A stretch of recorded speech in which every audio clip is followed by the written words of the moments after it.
పెళ్ళైనా పండగైనా వేడుక ఏదైనా పట్టుచీరల ప్రత్యేక వేదిక వారాహి సిల్క్స్. నమస్తే, వెల్కమ్ టు యూటీవీ. నేను జానకి. ప్రస్తుతం ప్రపంచవ్యాప్తంగా వినిపిస్తున్న పేరు ఒకటే, ఖర్గు ద్వీపం. అసలు ఒక చిన్న ద్వీపం చుట్టూ ఇంతటి అంతర్జాతీయ యుద్ధ తంత్రం ఎందుకు నడుస్తుంది? ఖర్గు ద్వీపాన్ని సీరియస్ టార్గెట్ గా ట్రంప్ ఫిక్స్ చేయడం వెనుక విస్మయకర వాస్తవాలేంటి? పర్షియన్ గల్ఫ్ నీలపు అలల మధ్య ఉన్న ఈ చిన్న నేల ముక్క కోసం అగ్రరాజ్యం అమెరికా మాస్టర్ స్కెచ్ ఎందుకు వేసింది?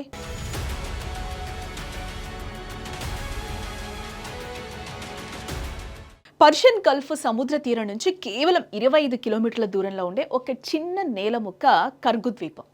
పటంలో చూస్తే ఒక చుక్కలా కనిపిస్తుంది, బట్ ఈ చుక్కే ఇప్పుడు ప్రపంచ దేశాల కంటి మీద కునుకు లేకుండా చేసేస్తోంది.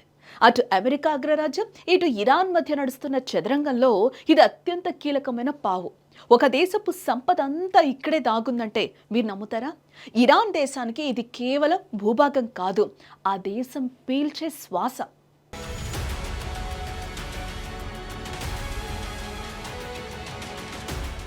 ఖర్గు ద్వీపం అంటే కేవలం మట్టిగడ్డ కాదు, అది ఇరాన్ వెన్నెముక కూడా.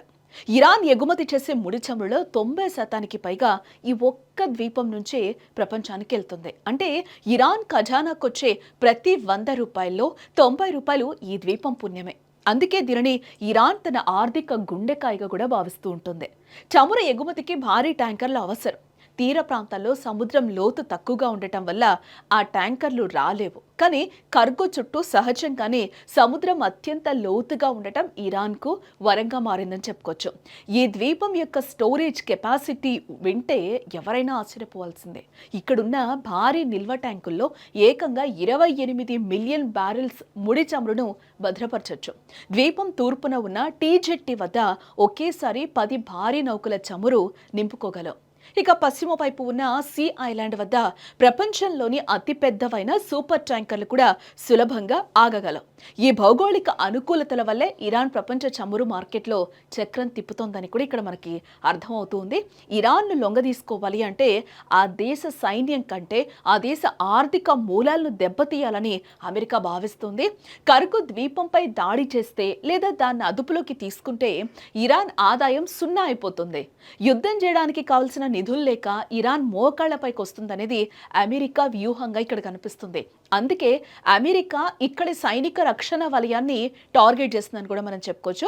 అయితే ఖర్గు ద్వీపాన్ని స్వాధీనం చేసుకోవడం అమెరికాకు అంత తేలికైన పనేం కాదు. ఎందుకంటే ఇరాన్ దీనిని ఒక మిలిటరీ కోటలా మార్చేస్తుంది.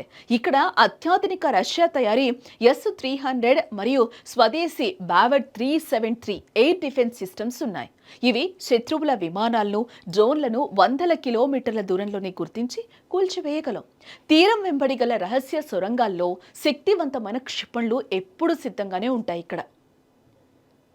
ఒకవేళ ఖర్గు ద్వీపంపై ఏ చిన్న ప్రమాదం జరిగినా అది కేవలం ఇరాన్కే కాదు, ప్రపంచ దేశాలన్నింటికీ కూడా ముప్పుగా మారుతుందని ఇక్కడ మనం చెప్పుకోవచ్చు. చమురు సరఫరాల్లో కోత పడితే పెట్రోల్, డీజిల్ ధరలు ఆకాశాన్నే తాకుతాయి. ఇరాన్కి ఇది ఒక అనివార్యమైన ఆయుధం. అయితే అమెరికాకి ఇది అత్యంత కీలకమైన లక్ష్యం కూడా. ఈ అంతర్జాతీయ చదరంగంలో చివరికి గెలుపెవరిదో మనం చూడాలి.